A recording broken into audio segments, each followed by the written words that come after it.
আমি বিয়ে করবো দাদু। সাহস কত বড়! আমি তোর বয়সে বড়, আমারে ফালায় ছুঁয়ে তুই বিয়া করতে চাস? তোর লজ্জাও করলো না এই কথা কইতে?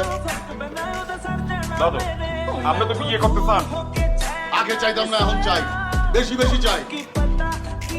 দাদু আমি আগে বিয়ে করলে যদি একটা শালি থাক, সেইখান থেকে ছোট দেখে আপনার সাথে সম্পর্ক করাই দেবো। আর তোর তো উচিত আসলে একটা মায়া খুঁজছাই না আমার সামনে দিয়া কওয়া, দাদু হইলাম আপনার বউ, আমি দেখছি ভালো।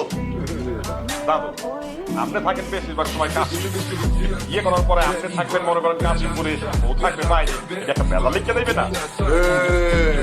তুই আগে আমার লেগে মায়া খুঁজছে আনবি, আমি বিয়া করবো, আমার পোলা বা মায়া হইব, আরো 1 বছর পরে বিয়া তুই। আর যদি আমারে না জানায় তুই বিয়া করছো, তাইলে বললাম তোর বউরে